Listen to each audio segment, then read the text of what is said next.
Hey, hey, hey, hey, hey.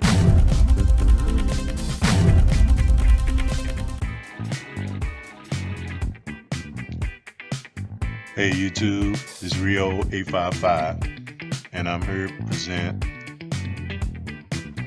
a documentary called Prince and Michael, God-Given Talent. This is part one.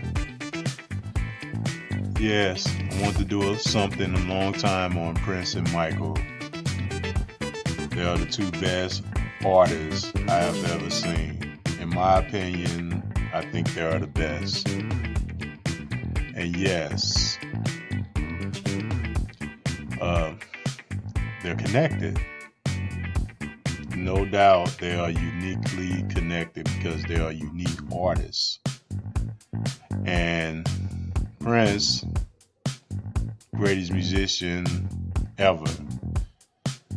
He can do it all. Play all the instruments, sing, dance. Been a fan of his. I'm not going to say a fan, been a friend of his.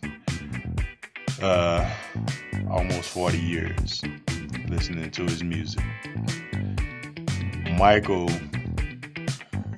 greatest entertainer, one of the greatest stage presence of all time. Been listening to him all my life. And those two, I think, are the best. We can debate, argue, and try to say who's the best. I'm just going to put them together and say they are the two best of all time. And there's no doubt because God-given talent is very rare. It's very rare. Yes. And these two have God-given talent. And I'm not going to get into stats and all that and compare who sold the most records, who did this, who did that. No. I'm just going to give my opinion and tell you who I think, tell you why they are the two best artists of all time. Yes.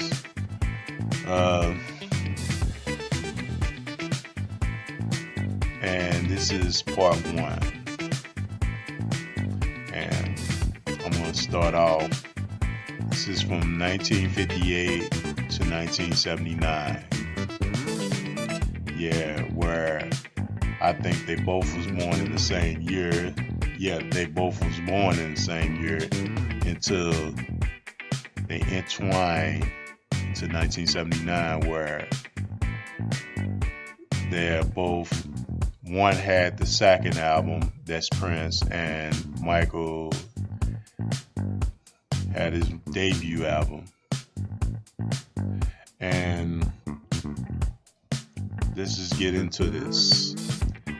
Prince Rogers Nelson was born June the 7th, 1958 in Minneapolis, Minnesota, to Mattie Shaw and John L. Nelson.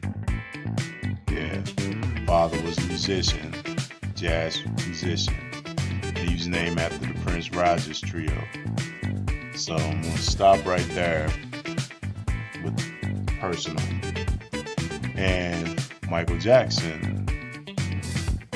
Yes, Michael Jackson born August 29, 1958 in Gary, Indiana, to Catherine and Joe Jackson. Yeah.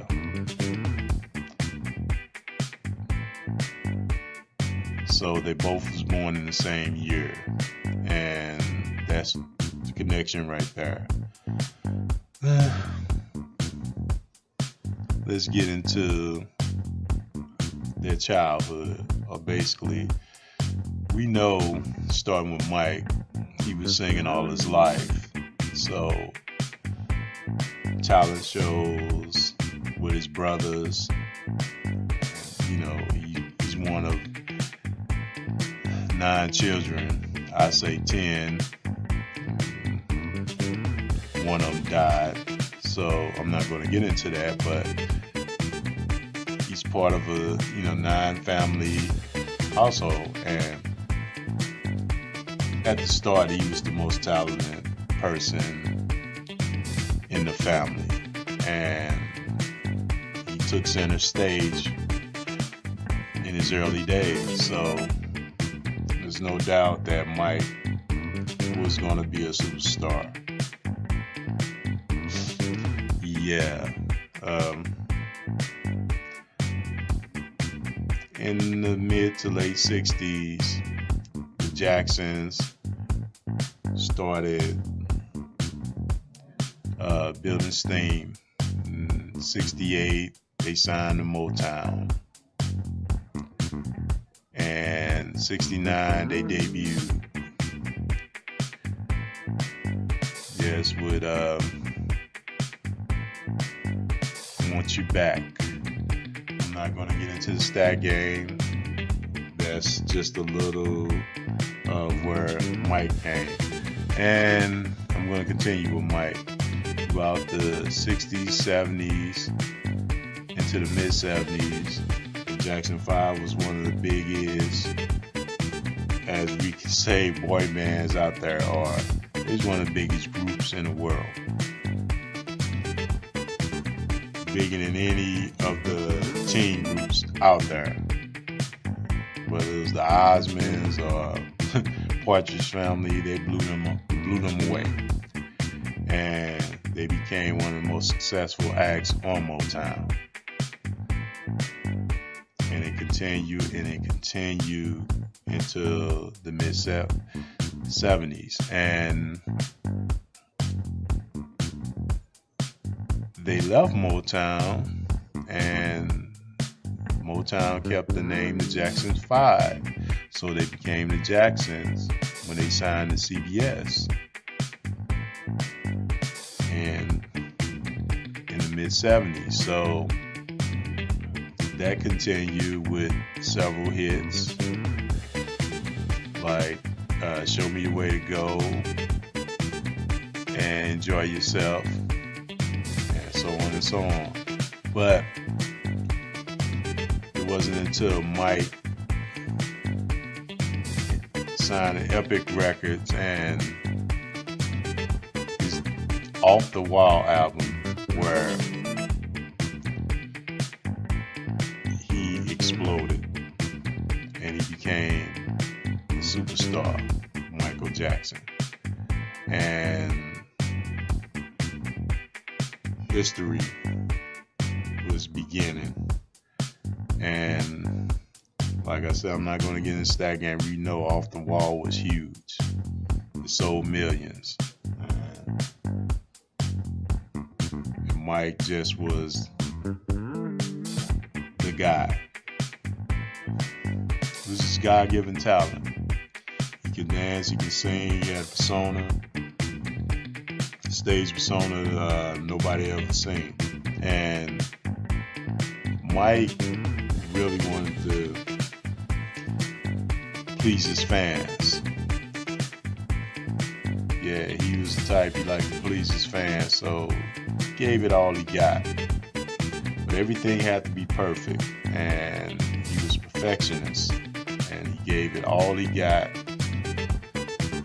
put it on the line every night. Off the Wall just was a hit. And I'm not going to get into songs I think we all know. Those albums. If you are fans or friends, I say you know the music, so I don't have to tell you. But yeah, this is just the God-given talent of Michael Jackson. And 79 was the breakthrough.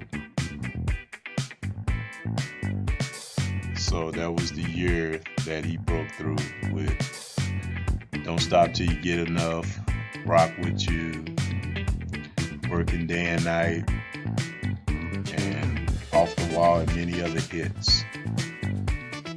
Yeah, Mike had a ride. So let's get into Prince. Prince was basically back in Minneapolis in the 60s and the 70s. So he was in several groups like Champagne, and before he had started doing solo work with like 94 East, or working on his own with producer Chris Moon, and learned how to produce and write at a professional level, basically. And it started there. Say around 76, you heard a lot of demos, so Prince was trying to get a deal. He went to New York to try to get a record deal, stayed with his sister Sharon, where he was trying to hunt for a record deal. But Prince, who took copyright and publishing in school, didn't want to give up his publishing at that time. They wanted to take it all. So most of his songs that he would have wrote, if he would have signed with one of them companies, he wouldn't have owned anything. So nothing. He wasn't, as far as even royalties, he would probably got screwed. So he did the right thing. And on Hustling in Minneapolis, he hooked up with him, and Prince was signed to Warner Brothers. Yeah, very young age. I think he was 19, and his history was made right there. One of the youngest producers. He had all the control. And in 1978, For You debuted his debut album. One of my best. You know, they say it wasn't one of the greats, but it wasn't a polished album, you know, like the albums that he would do later on in his career. But it was a good album. Chris, For You, the song For You started off great, and he had songs like Soft and Wet, Fall in Love, Baby, and My Love Is Forever, Just As Long As We Together. He had some hits on there. It's still an album I still listen to today. So it's just, for a first album, it was okay.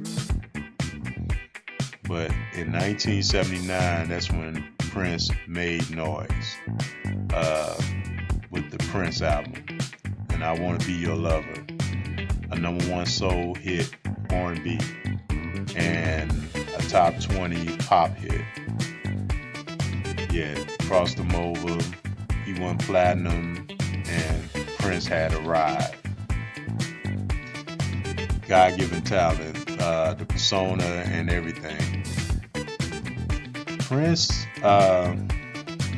was compared to Stevie Wonder at the beginning. He didn't have that persona that we know as Prince, with the way he dressed, the relaxed hair and all that. He was the Afro kid that played all the instruments, but I think he wanted to change that persona, and he wanted to have a different stage presence, and did not want to be compared to Stevie Wonder, which he loved. He just wanted to have his own style. Yeah, like I said, I'm not going to get into no controversy, no stat game. This is just God-given talent. And as we see, in 1979, they both was doing great going into the 80s. And the connection was there. Prince and Michael. The early personas of how great these guys would be on God-given talent alone. And this was just the beginning of these two cats ruling the world with their music.